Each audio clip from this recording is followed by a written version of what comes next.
Bismillahirrahmanirrahim. Assalamualaikum warahmatullahi wabarakatuh. So, kita akan meneruskan topik bending stress untuk solid mechanics. So untuk topik 3 dalam solid mechanics, bending stress.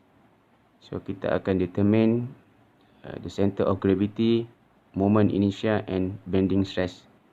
Dan kita juga akan belajar tentang theory of simple bending and to determine the modulus and strength of a section. So untuk topik bending stress, so kita akan cover topik center of gravity, moment of inertia, bending stress in simple beam and bending stress in composite beam.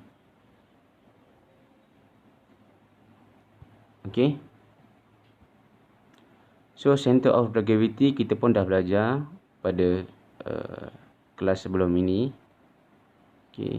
So center of gravity dia adalah same topik semasa kita di static dahulu. Di mana kita nak cari dia punya centroid berdasarkan formula ini. Kita pun telah buat latihan di dalam kelas bagaimana untuk tentukan centroid untuk beberapa shape.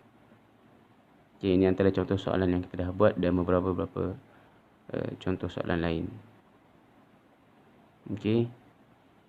So seperti soalan ni. So kita nak cari dia punya centroid. So since dia adalah simetri pada paksi X simetri, so kita nak cari di manakah titik tengah dia pada paksi Y. So kita dapat 12.3.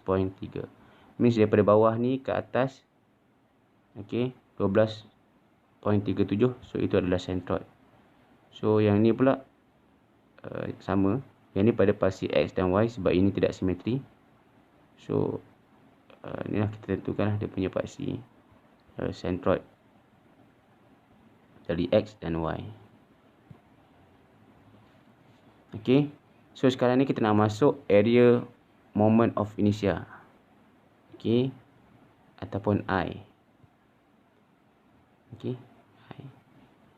So I ni adalah formula untuk area moment of inertia ataupun moment of inertia, ataupun dipanggil juga sebagai second moment of area.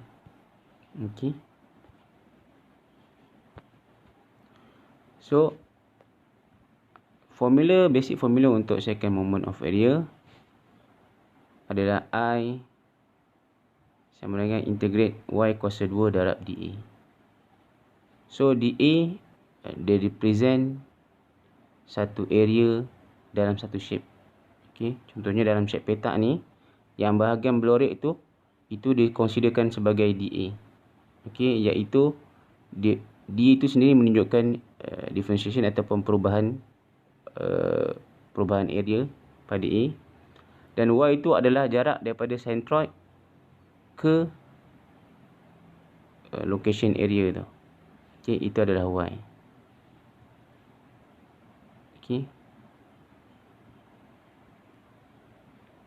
So Y dia represent jarak daripada centroid. Jarak daripada centroid yang NA ni ke lorek tu, kawasan lorek Y. So itu adalah Y. So darab dA adalah luas kawasan lorek. So apabila kita integrate berdasarkan value B dengan D yang ada pada drawing ni, so at the end kita akan dapat I equal to BD kuasa 3 bahagi 12. So itu adalah second moment of area.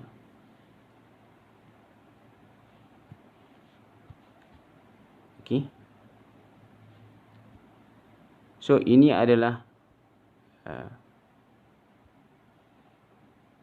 direct reference. So means second moment of area ini, so dia dikira daripada direct. So means seperti anda tahu, seperti pelajar tahu, moment ni adalah dia berkait antara jarak dengan daya. Kalau untuk moment yang statik. Cuma yang ni dia adalah berkait antara jarak ini dengan kawasan ni, kawasan DA. Okey.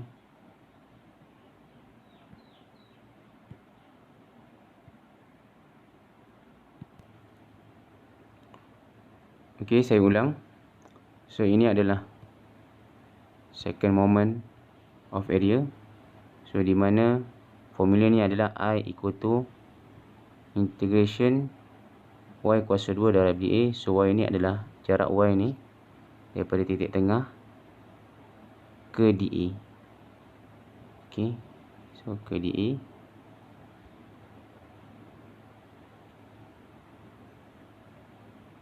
Okey. So ini adalah second moment of area. Okey. So jaraknya mesti dari centroid dia punya Y ni, titik tengah. Okey. So untuk bagi kes parallel axis theorem, teori paksi selari, okey, dia punya formula untuk second moment of area ialah I equal to I tambah AH kuasa 2. So apa beza dia dengan yang tadi? Okey, so pelajar boleh tengok. Okey. So untuk kes ni, okey, untuk kes ni dia punya paksi axis untuk dia rotate tu berada jauh daripada objek. Okey, berada jauh daripada objek. Ini. Okey, dia ada jarak dia. Okey, dia ada jarak dia. So that's why kita kena include objek ni dengan value h. Okey. So berbeza dengan yang ni. So yang ini kita consider sebagai dia hanya berpusing pada centroidnya sendiri. Okey. Awak anggap satu objek ni, so dia akan berpusing pada ni, paksi ni. Dia akan rotate. Okey, macam satu silinder dia akan rotate pada ni. Ni dia punya rod lah, ibaratnya dia punya rod. Okey. So berbeza dengan yang ini.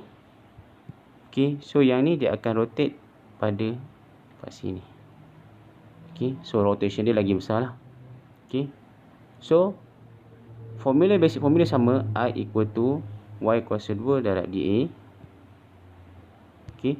Cuma dia akan tambah nilai H. Okey, nilai H adalah jarak antara centroid dengan paksi yang dia nak pusing. So ini adalah jarak H. Okey. So dia buat derivation. Okey, dia derive. Okey, yang ni Y sama dengan Y prime tambah H. Okey. Saya delete sekejap untuk bagi nampak.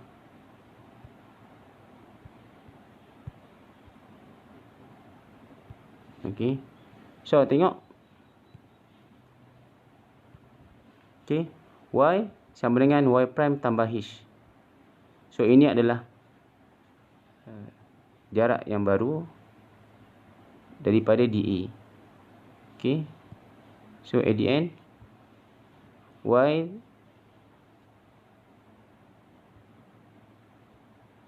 Y tambah Y prime, sorry, Y sama dengan Y prime tambah H. So at the end dia ambil, dia buat integration, at the end dia akan dapat X I sama dengan I tambah AH kuasa 2. Okey. So untuk derivation ni sangat penting hopefully semua boleh dapat buat derivation ni. Siapa boleh dapat jawab derivation ni, insya-Allah. Okey. InsyaAllah boleh faham lah dia punya apa, dia punya calculation pada teori-teori yang akan datang. So kita akan move sekarang kepada soalan untuk calculation.